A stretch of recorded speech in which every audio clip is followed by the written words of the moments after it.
Good evening. I'd like to welcome everybody to the Davenport Plan and Zone Commission. I'm Bob Ingram. I am chairing this tonight. To my left is Barbara Manus. She's my vice chair. Our secretary is gone tonight. Any questions that you may have need to be addressed to us, to me specifically. We can't be asking questions amongst the audience. Try to keep your discussions to roughly a 5-minute limit. However, this is a public hearing. I'm going to allow the petitioner to explain their project at length. We will commence with the public hearing tonight. Commissioner Manus, would you call roll, please? Yes. Hepner. Here. Eichelberry. Here. Reinarts. Here. Johnson. Here. Ingram. Present. Manus. Here. Garrington. Here. Stelk. Here. Schneider. Here. We have a quorum, Mr. Chair. Thank you, Commissioner Manus. With that being said, we will actually be reading the first two, both public hearings together since they go hand in hand with each other, just be simpler. I will read both of them and then Matt will do staff's presentation and then we will get into the petitioner. Case REZ 23-03 is a request of 53rd Luxury LLC on behalf of Ed Spear Construction, Inc. and Sheila M. Spear Living Trust to rezone approximately 16 acres of land generally located southeast of 53rd Street and Spring Street in the Spear Commercial Park, first and second edition, from C2 Corridor Commercial District and RMF Multifamily Residential District to C3 General Commercial District. This is located in Ward 8. The second petition is case ROW 23-04 is the request of 53rd Luxury LLC to vacate the unimproved Spring Street right-of-way located south of East 53rd Street, again located in Ward 8. Matt? Thank you. The subject property, so it's about 16 acres of land located just south of 53rd Street and to the east of the existing luxury motor dealership over on Eastern Avenue. The east lot line is bordered by Hanlon's Creek, and then the property extends south to the residential neighborhood just below. The subject property, it's split zoned between C2 Corridor Commercial District on the western portion, and then residential multifamily on the eastern half. Our future land use map shows this area as corridor commercial along 53rd Street, and then the southern portion is residential general and extending just along the creek up to 53rd Street. So current zoning is zoned C2 Corridor Commercial District, so that's about 5.5 acres of land. This district's intended to address the commercial corridors that are primarily oriented towards a mix of retail, personal service, and office along arterial streets and collector streets. The C2 district accommodates auto-oriented development, both individual businesses and retail centers, and mixed-use development, while also improving the pedestrian environment along Davenport's corridors. The eastern portion is zoned RMF, which is multifamily residential district. So that's about 10.5 acres of land of this subject property. That's really intended to accommodate a high density of housing, ranging from single family through multifamily. The applicant's proposing a rezoning to the C3 General Commercial District. This district's intended to accommodate higher density commercial development within the city that serves both a local and regional market. The C3 district addresses medium and large scale development that may generate considerable traffic and typically requires significant off-street parking. Higher density residential is also allowed in this district. So the purpose of the request is to rezone the property for the development of one or more vehicle dealerships. The applicant is proposing to develop a Lexus, Hyundai, and Kia dealership on the subject site, as well as a support building to the south, and then parking spaces associated with the dealership. It's important to note, though, that a vehicle dealership is a special use in the C3 district. So if the rezoning were approved, it would require a special use permit, which is reviewed and approved by the Zoning Board of Adjustment. So on the screen before you are elevations of the 3 proposed dealerships, which are pretty consistent with the elevation of the Audi, Mercedes, and Volkswagen dealership, just at the corner of 53rd and Eastern Avenue. So also associated with this request is vacating the Spring Street right-of-way, just south of 53rd Street. So Spring Street currently dead ends in the center of the site. So if vacated, it would enable better development and layout of the vehicle dealerships. So vacation is a 2-step process. The first is to determine if the right-of-way is needed for a public purpose, and then the second would be to determine terms of conveyance to adjacent property owners, which in this case is owned by the same entity. In terms of public input, public notices were sent to property owners within 200 feet of the proposed right-of-way vacation and rezoning. A public hearing notice was published in the Quad City Times, and a sign was placed at the property. Just last week, a neighborhood meeting was held at Eastern Avenue Library with the development team and elected officials.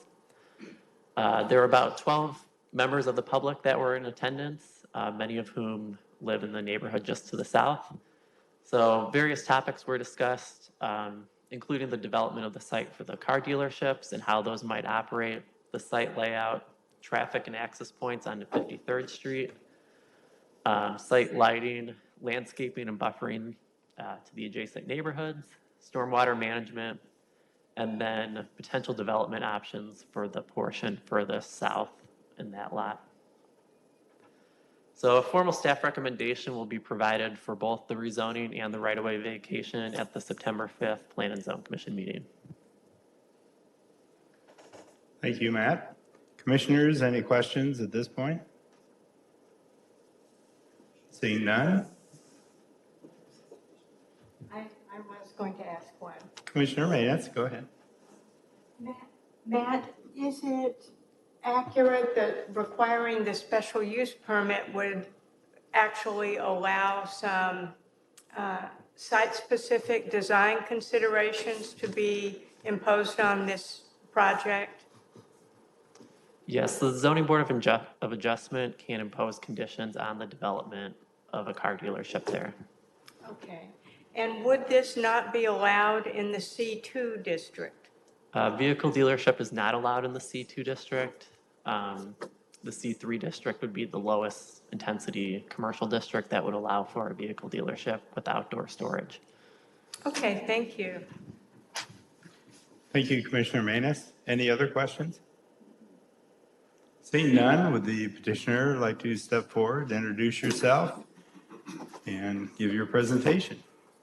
Yes. Thank you for having us. My name is John Hoffmeyer. I'm with the Aronson Law Group, and I'm with the petitioner. And we're going to give kind of a 3-part presentation here. First, we're going to have Mike Leap Jr., who's one of the owners of the dealership group, who's going to come up and talk to you about their operations and what their targets are. And then we're going to also have an architect here who's doing the design, as well as an engineer discussing the site conditions. So we'll start with Mike.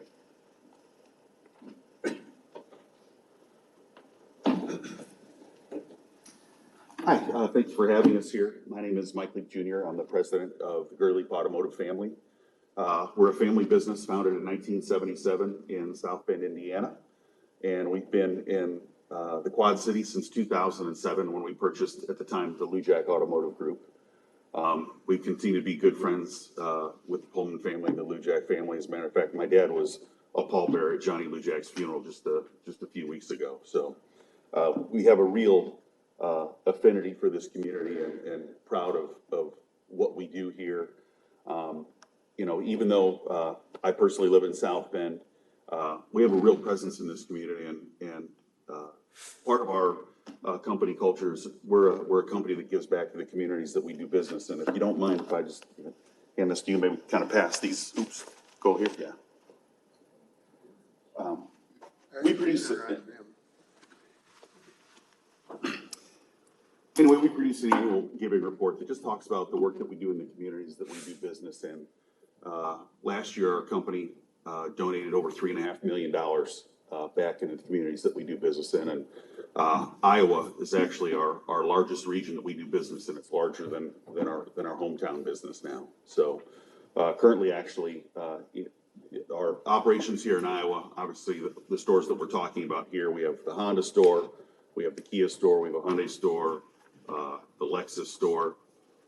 And moving these stores, the property that we're currently on there is a leased property that expires in 2027. So that's one of kind of the big initiative of why we're looking to build our new facilities here and kind of centralize our operations. Obviously, we already have two adjacent properties that we're already doing business in. Right next door there, we have our Toyota store, which I think has probably been there 6 years ago, probably something like that, I think. And then we also have our luxury store, which we built, I think it's been 4 years ago now. So just looking to really continue to have our operations and own the properties that we do business in. We did recently also build a Honda store a few years ago, and that's going to remain where it's currently at, over just off the Welcome Way over there. You know, a lot of the giving back that we do in our communities is related to scholarship work as well. If you're an employee in our company for 2 years full time, we have a $28,000 a year scholarship, or $28,000, $7,000 a year over 4 years that we offer to all of our team members, and a lot of other benefits. I could go on a long time, but I just ask you to read that pamphlet. It just tells you how we do business in the communities that we're in, and just really excited to bring an experience for our team members and where they go to work every day, and also for our customers to do business in the environment that they deserve to do business in now. Our business is changing extremely rapidly right now with the switch over to electrification, and you know, the way facilities were designed to sell cars 30 and 40 years ago, which are the age of the buildings that we're doing business in right now, compared to what we're designing going into the future, are just a lot different, just in how efficient they are, the electrical capacity, the grid capacity that we're going to need to be able to, you know, to do this business in the future. So we're excited for the opportunity. We think this is a great, convenient location for our customers and our team members. We think it makes a lot of sense having kind of all the dealerships put together for customers to have choice and not have to go to a lot of different places. So we're happy to answer any questions. I don't know if you have any directly for me. I'm happy to answer them before I turn it over. Commissioners, at this time, do you have any questions? Thank you so much. Thank you. Next.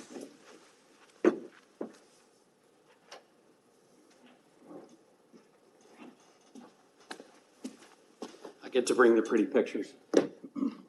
My name is Chip Walker. Thank you for having us. I'm the president of Custom Facilities. We are a design build firm, exclusively automotive. That's all we build.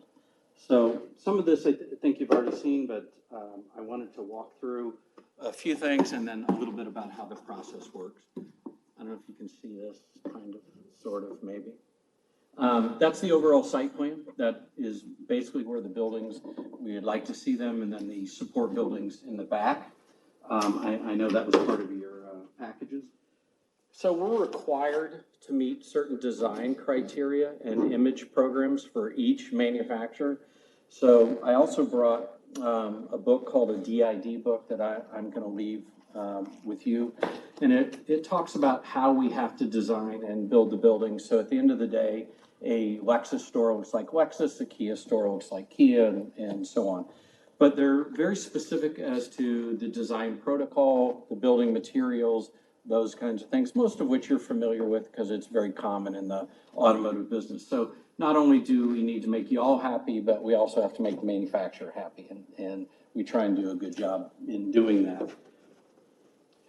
Custom Facilities has built over 500 dealerships across the United States. That's the Hyundai platform. We are exclusive automotive, both in remodel and ground ups. And as you can see, there's kind of a big difference between what each image looks like and what's required by those. May I give you those?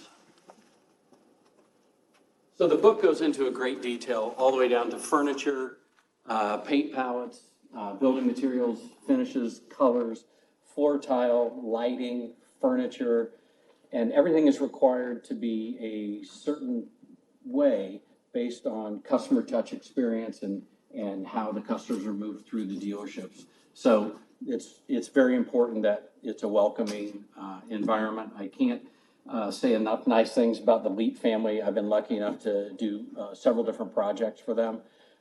They are a great community partner. Their staff and their team members really enjoy that association. So a couple things that always comes up during construction, not the least of which is always lighting. We subscribe to what's called dark sky design criteria. So if you've ever seen an older car dealership that you go at night and it's got a halo over the top of it, that's a big no-no. We don't do any of that stuff anymore. All of our fixtures are 100% LED with 100% cutoff. So at the edge of the property, there's no light spillage. And the advantage of LED is all those lights are dimmable. So they come on softly and they go off softly. So maybe 30 minutes before closing, it actually starts to dim down. We keep them at a safety level for folks getting to their cars going home at night. So that's always a big thing. We try and use daylight harvesting in our interior lighting, which is a automatic system that adjusts light inside the building based on if it's a bright sunny day outside or maybe a gray cloudy day. And that stuff is automatic, so your eye can't tell any difference, so the cars still look bright and shiny. And it's, again, an enjoyable customer experience.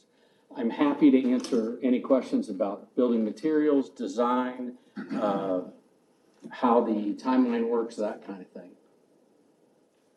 Commissioners, any questions? Commissioner Reinhardt. Thank you. Thank you. Thank you.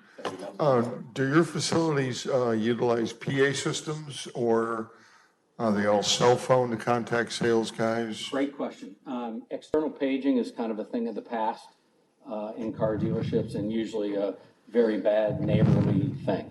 So I think most of the sales folks are contacted by their cell phone or other methods, but there's no external paging in any of their stores. What We about just your- don't do that anymore. What about your compressor facilities and your paint booths, those types of things? That's all internal. As you can see on the site plan, I'm more concerned about noise generation for the Right. neighborhoods. so on the backside of the property, those buildings have no overhead doors on the residential side. So all the access will be on that front side. And compressors are always inside, not outside. Paint booths are a lot more efficient than they used to be, and they don't generate a lot of noise. Air tools have also started transitioning to the battery tools. So some of those noises and things aren't nearly as bad as they used to be. All right, thank you. Sure. Anybody else have questions? Seeing none, you gotta flashed. Oh, no, you gotta turn it on right. So I guess this Commissioner might be more for staff, but I think about the Lujack Lexus facility. It seems like it was just built not too long ago, but it's been there for quite a while already. What happens to that property afterwards if it's on a lease? Just out of curiosity, from an So- adaptive reuse standpoint, I guess. So it's a great question. It's same zoning as this, so it could potentially still remain a dealership, or it could be something else that would be allowed in that zoning district. Sure. It might end up being subdivided or rezoned. We don't know at this point. This dealership group does not own the properties. They are leased, so that conversation would be at the property owner itself. I understand. You guys are looking forward, not backwards, but I was just curious. Thank you. I do have a question. You talk about your dark sky at night. I'm guessing due to the age that your other two facilities on 53rd do not incorporate that lighting system. And in conjunction with that, do you have any intention to possibly upgrade the outside lighting to match the new buildings? I didn't do that existing building, but I certainly can find that out for you and let you know. I I don't know. appreciate it. I appreciate it. Commissioner Garrington. I have a question on, traffic coming in. How many, places will it come in off of 53rd? And will there be a roadway that connects all, I guess it would be 5 dealerships, in the front? So if you can see the back of the stores, there would be connectivity back there. And I think that would facilitate the transport traffic, fluid deliveries, trash, those kinds of things to keep them away from the public, the guest park. And off of 53rd, how many openings would there be coming in off of 53rd? Yeah, you're probably better at that than I I am. can answer that one. There will only be the one opening. At Where 53rd. Spring Street is now? Yeah, currently where Spring Street is, and to the extent that the city allows there to be a light put there, we would love to work with you to do that.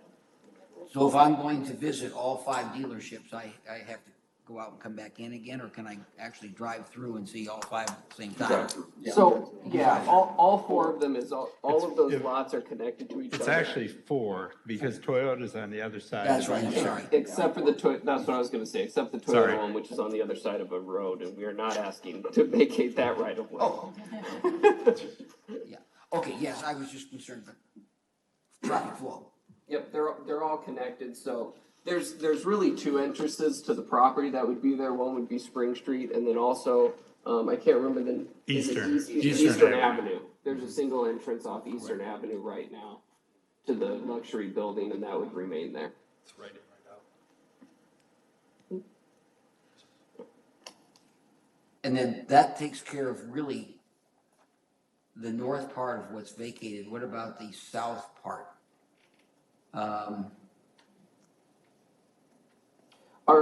When you say south, I'm looking at the triangular part on the south. Yeah, I think when you say vacated, you mean rezoned? yes. Okay, so on the south part of the rezoning, there's no current development proposal for Okay. that south portion. There have been some discussions with other developers for multifamily there, which is allowed in the C3 district. And, It's next to multifamily, yes. yep, and, the other reason why the request is to rezone all of it C3 is because it's all one parcel of real estate. We didn't want to try to do split zoning through a single parcel.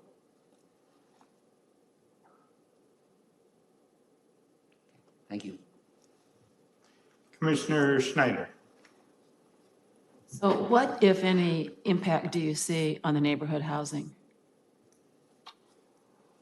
I personally, and I think some other people can add into this, I don't see a lot of impact to be on the commercial housing because as you can see, we already have 2 dealerships located there, one of which is the luxury dealership. And it was put in through being rezoned to C3 with some additional considerations that were put into place there that are being followed. That's the first thing. So the way that dealership is currently operating is the same way we're gonna operate the rest of these dealerships with an eye towards staying a good neighbor to the community south of us. The other reason is you can't see it on this, I guess on this map, but if you go to the site and you take a look at it, and I encourage you to do that, you'll see that south of the luxury dealership, we have started putting a large number of trees. I don't know how many hundreds of trees have been planted there. The intent is to continue that all the way across in that 50-foot gap at the south of the property and plant larger trees to grow up there and create a buffer zone. You took the words right out of your mouth. I would like everybody to take a look at this facility and take a look at, it's incredible what they planted behind the existing building. I would appreciate everybody taking a look at, it's very commendable. Well, thank you.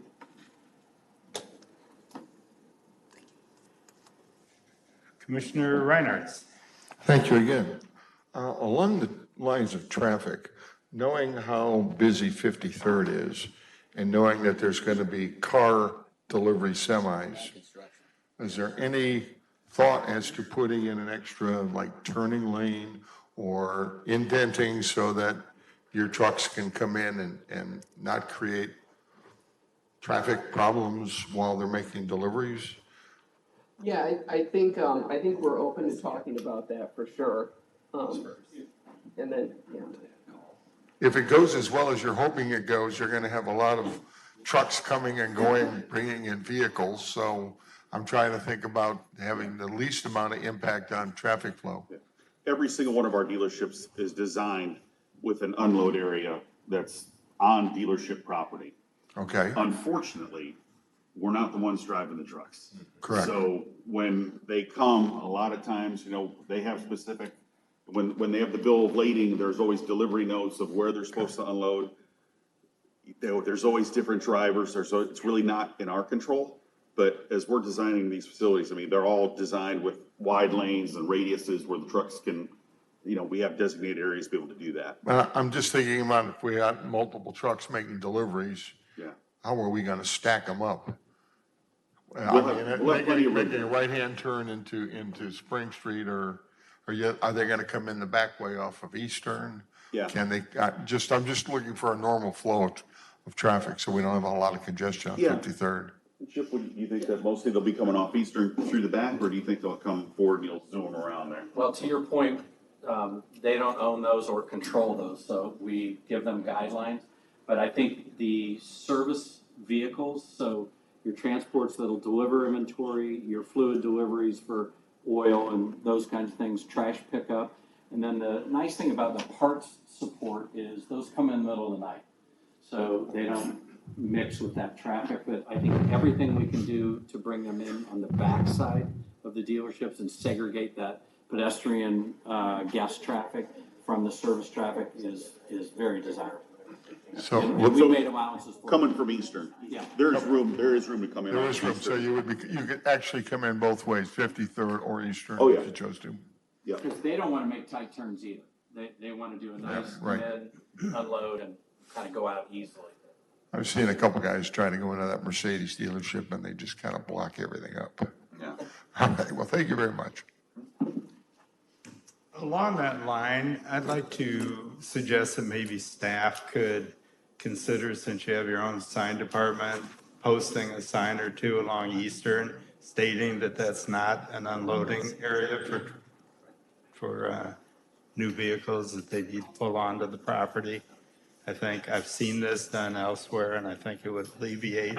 I've seen multiple trucks unloading there, and it, to me, just looks like an accident waiting to happen as they're backing vehicles off and cars are going by. I realize it's only 35-mile-an-hour speed limit, but I think if we could post a sign or two there, I think that would alleviate some of Commissioner Reinhardt's concerns, along with mine. Commissioner Hepner. Thank you, Mr. Chairman. Staff, this is a question for you. I know that our 53rd Avenue is under construction for a fifth turn lane. Has there been consideration given to a traffic signal at that intersection, just out of curiosity? I know it's a right in, right out on the other one, but. So our general thought is that it would likely be before development can occur that we'd need to see some form of traffic study to see what we're looking at in terms of traffic volumes in there. And then we would likely require, if a traffic signal is warranted, that is at the cost of the developer and the existing commercial on the north side as well. Okay, thank you. Laura, do we have somebody from traffic here that could maybe get involved with the conversation, or We do have someone from engineering here. from engineering? Yes. And this Would this he care to is, input anything? this is Nick Schmucker. He's one of the civil engineers. Yeah. So what would dictate whether a signal be warranted is the leg with the most traffic. And so we would need a traffic study to determine, whether, the volumes, and then the volumes would dictate whether a signal be warranted at that time. So. Well, and I guess my concern about that is we're doing construction there, as has been mentioned. would now not be the time to consider putting in a turn lane? And how long would it take to get this traffic study done? That would be funded by the, I guess these to be determined, but it would be up to the consultant or the submitters to provide the traffic study, and then we would analyze it to determine if there's need. Nothing I hate worse than seeing new concrete being laid down 8 inches thick and then only to have it tore back up to redo it. It just really frustrates me. It's a waste of money in our town. I'd like to see if we can be a little more proactive on this development, because I personally see this thing being a good thing for the city of Davenport to consolidate their operations. And if we're just making it difficult and doing two pours amongst other things, especially when it comes to the lights, I think it's a no-brainer. That intersection is pretty darn busy as it is. And I think the city needs to be a little more proactive on this. Just my personal belief. Thank you for your comments. Does the commission have any more questions from Nick? Seeing none? I would just say that we have one more thing to discuss, and that's the. No, we're not done yet, Okay. trust me. I'm not letting you be done yet. I'm sure you've got more information. Go ahead. Okay. Would you like to? This is Eric, and he'll discuss the environmental stuff. Chairman, members of the commission, Eric Cannon, 2727 Southwest Snyder Boulevard, here in behalf of Snyder Associates. So we are the civil engineer on the project. So as you talk about traffic and you talk about everything else with the site, we will be the ones that will be helping kind of steer that ship and resolve a lot of these kind of concerns and questions that are associated with the project. So just a couple things I want to touch on is one, on the south, we did talk about that separation that's there, the landscaping that's there. But another thing I would note is there is a berm there too. There's a big earthen berm. You can kind of see it, even hear some of the grading that was associated with that. So there has been a proactive approach to this site as far as respecting that neighborhood to the south, making sure that we are being good neighbors, being thoughtful, having some foresight, knowing that eventually this area is going to be developed. So that has been started out here. We will definitely work with city staff as we go through the landscaping requirements for the site and get all of those requirements met. Make sure we get all of that incorporated into the site development plans, so that we are following all those guidelines and rules. As far as traffic goes, the traffic study is something that we know will need to be done as part of the site. Obviously, we're early, right? We're just starting this process. We're at zoning. We got to vacate some of that right away so that we don't have a public street there anymore. We can put the parking lot and everything like that to work. So this is a process. It's a long process. We understand that this isn't going to happen overnight. We're going to have to jump through some steps. We're looking forward to working with staff, making sure that we're doing all of those things, coming back to the commission and the council, and making sure that you're seeing the details that go with the project as we continue to work through those steps. With this site, there has been some thought given to stormwater management. That was a big discussion at the neighborhood meeting. There's an existing basin kind of the eastern portion where that kind of tip goes right over there. That was something that was done with the original development, knowing that stuff was going to come, knowing that stormwater management was going to need to be part of the project. So that's something that's been started. Obviously, we'll need to dial that in, look at the details of it, make sure it complies with our site, our layout, how much pavement, building, all of that stuff that we have. So we fully understand and respect that part of the process as well. And then the other thing on this site is we do have some environmental limitations. We have the creek to the east. There are some wetlands that have been identified through there. Part of them have already been dealt with the initial development. There's some more we're likely going to touch as part of this project. I believe staff just handed out kind of exhibit. We do have an application into the Army Corps of Engineers for some of those impacts, knowing that is something we want to get in front of. It is not a quick process with the Corps.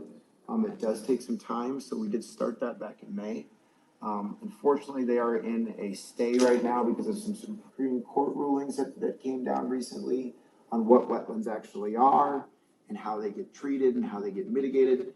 So we are pushing as hard as we can to make that process as efficient as possible. But again, we're a little bit at the mercy of the Corps right now on some of those details, but knowing that that is a very important part of the step that gets us to making this project a reality. And so all of those things we have thought about, we have considered them, but just want to say we're early. Right now we got a concept plan.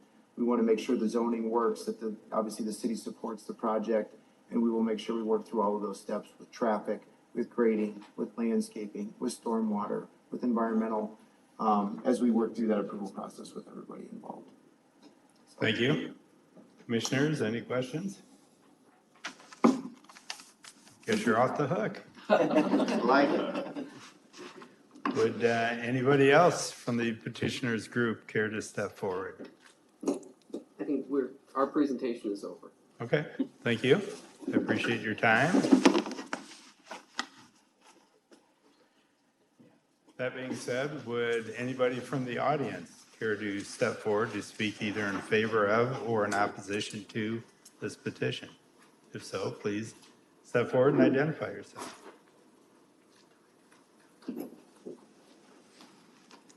Hi there, my name's Tamara Bosch, and I live on Stonegate Circle, right just about where that C is for Circle. So my property backs up to all of this. We knew when we purchased, we moved here from Michigan 1.5 years ago, and we knew that when we purchased the home, that there were going to be auto dealerships back there. We don't oppose those, but we do have some questions, and we were not able to make it to that meeting on the 7th. So I'm bringing my questions tonight. I've spoke to people who came to that meeting, and there were other questions that we had that were concerning us. And that's fine. You can give us those questions and staff will then Okay. review those for the next hearing we have in 2 weeks. Okay. All So right. go ahead and tell us your questions. Our first concern is, last year we had a 25-foot berm behind our house, directly behind our property, that went downhill. Last year they added an additional 25 feet to that berm. And so now it's 50 feet behind there, which is fine, but we're very concerned about them putting like evergreens, trees back there, plant life so that we don't have to see all that back there. Now, I know that we've been told that, like that one picture that he had up there with the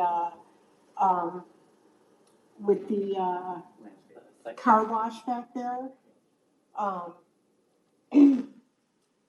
Now that's gonna be a 2-story building, so if they put a whole berm back there of trees and plants, we don't have to see that. We don't have to look at it all the time, right out our back window, 50, 65, 70 feet out our back window.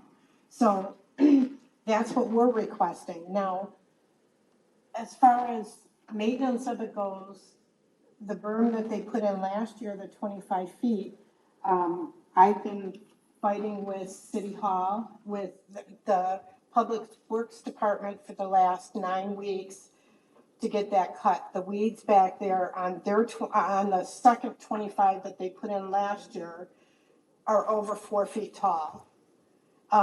Those are thistle, and I've got holes in my fingers from trying to pull them, and they're spreading, they're encroaching on our property. And so I'm trying to get them right now to cut that. And nobody seems to want to take responsibility to cut it.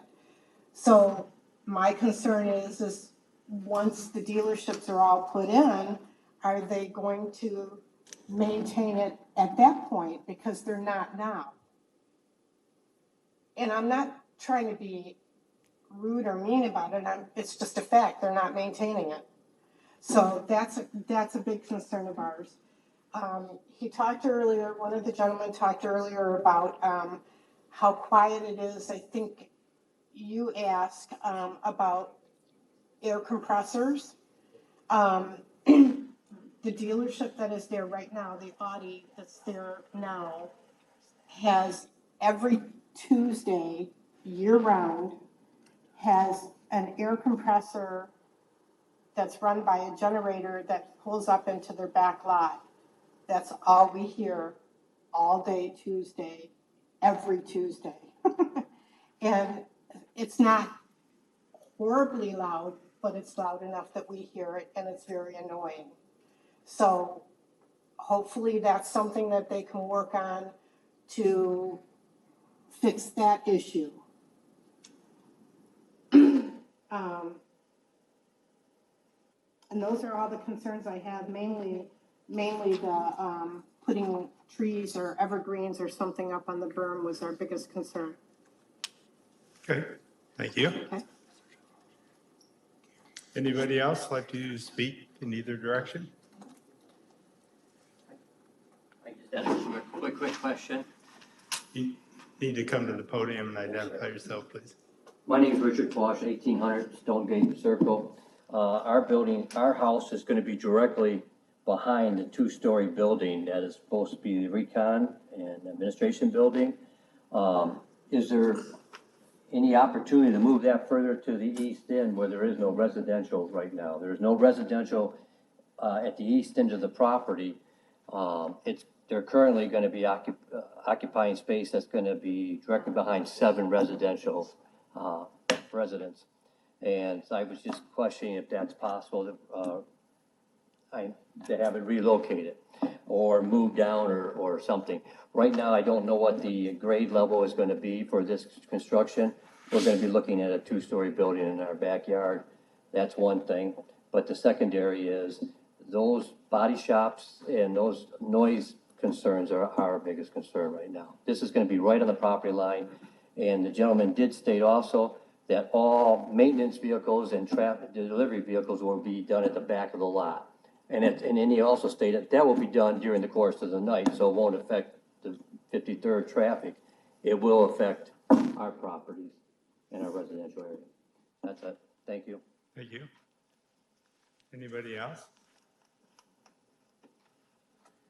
Final call? Seeing none. Commissioners, final call for questions? Also seeing none. That will close our public hearing. Staff will bring this back to us in 2 weeks. And the neighbors will be notified of that meeting also. September 5th. September 5th, correct. Sorry, I meant to say that. That will close our public hearing tonight. We'll move on to our regular meeting agenda. Roll call, please. Commissioner Manus. Schneider. Here. Stelz. Here. Darrington. Here. Manus. Here. Ingram. Present. Johnson. Here. Reinhardt. Here. Eichelberry. Here. Hefner. Here. We have a forum, Mr. Chairman. Thank you, Commissioner Manus. Report of City Council activity, Laura. Okay, I have a few items to update you on. Payne Property Subdivision and Duffy Acres, both for final plats, have been approved by City Council. And then our case REZ 23-02, which is the Revolve D rezoning in Northern Davenport, has moved on to second consideration, and the right-of-way request case ROW 23-03 has also moved on to second consideration, and that's the vacation of Emerald Drive. Thank you. Secretary's report.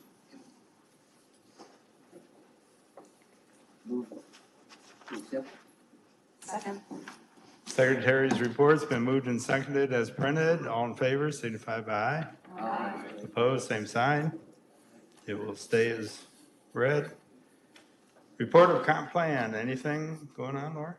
I have nothing to report. Thank you. We have no zoning activity tonight. However, we do have some new business and subdivision. Commissioner Johnson. Thank you. Tonight we have 2 properties for subdivision activity. The first is case F23-10, request of Quick Trip Corporation for a final plat of Business Commons at Silver Creek Second Edition. The 1-lot subdivision is located south of 76th and west of Northwest Boulevard on 3.82 acres in Ward 8. Staff recommends the Plan and Zoning Commission accept the listed findings and forward case F23-10 to the City Council with a recommendation for approval, subject to the listed conditions, and I so move. Case F23-10 has been moved and seconded for discussion. Matt? Thank you. Subject property is highlighted in yellow, so it's located on the south side of 76th Street, just to the west of Northwest Boulevard. To the west of this property are contractor condos. This portion was platted for that, but it hasn't developed. So the application would be to create a one-lot final plat for that piece of land. So property is currently zoned I-1, which is our light industrial district, which is consistent with the surrounding area. And then it's also shown as industry on our future land use map. So before you is the one lot final plat. So the purpose of this plat is to create a stormwater detention basin, which will help facilitate development of the property just to the north of 76th Street. So city staff are recommending approval of the case. It conforms with our comprehensive plan, prepares the area for future development north of 76th Street. And the final plat with conditions meets consistency with the subdivision requirements. And there's just 5 conditions that are noted, largely pertaining to the detention basin and easements associated with stormwater management. Thank you, Matt. Commissioners, any questions? Seeing none, would the petitioner step forward and discuss this if they're present?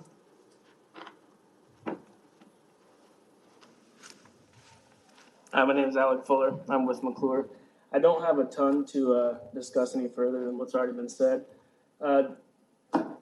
This Business Commons at Silver Creek Second Edition is currently under purchase agreement with Quick Trip, as well as Interstate Park Fourth Edition to the north. As previously stated, the main purpose of this lot would be to house a detention basin to facilitate the further development of Interstate Park Fourth Edition. That's all I have for it. I take it that the drainage off of the north will occur underneath 76th Street into the basin? That's the plan as of now, yes. Okay. And I'd like to clarify to everybody that this is Quick Trip with a Q, not Quick Trip with a K, that you're more familiar with. That's not a misspelling. It is what it is, so. Okay, questions, commissioners? Seeing none, thank you. Thank you. Would anybody in the audience like to speak either in favor of or opposition to this petition? Final call? Final call for questions. Seeing none, roll call please. Commissioner Manus? Hepner. Yes. Eichelberry. Yes. Reinhardt. Yes. Johnson. Yes. Manus, yes. Garrington. Yes. Still. Yes. Schneider. Yes. Passes unanimously, Mr. Chair. Thank you. Commissioner Johnson? All right, our second case this evening is case F23-11, request of William Taylor for a final plat of Crystal Creek 9th Edition. The 4-lot subdivision is located at 3100 and 3051 Emerald Drive on 9.06 acres in Ward 1. Staff recommends the Plan and Zoning Commission accept the listed findings and forward case F23-11 to the City Council with a recommendation for approval subject to the listed conditions, and I so move. Second. Case F23-11 has been moved and seconded for discussion. Matt? Thank you. So the subject property consists of just over 9 acres of land. It's located at the northern stub of Emerald Drive, just to the west of Emai Golf Course. And then you have Duck Creek just to the north. So to the east of the golf course. This subdivision is closely connected with the right-of-way vacation of Emerald Drive, which is unimproved on the subject property and was forwarded to City Council for recommendation for approval.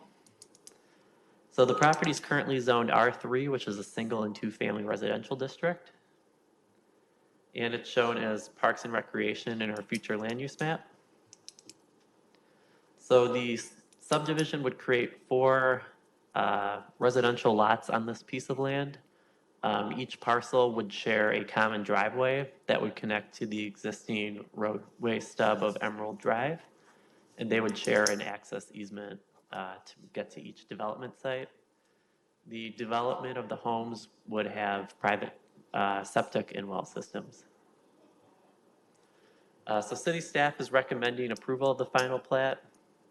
It meets our findings that it conforms with the comprehensive plan, prepares the area for future development, and is consistent with our subdivision requirements. And staff is recommending approval with just 4 conditions.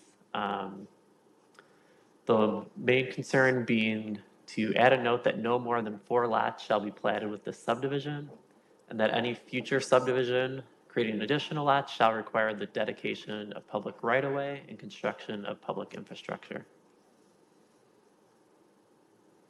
Matt? Commissioners, any questions? Staff? Seeing none, would the petitioner like to step forward? Explain their project?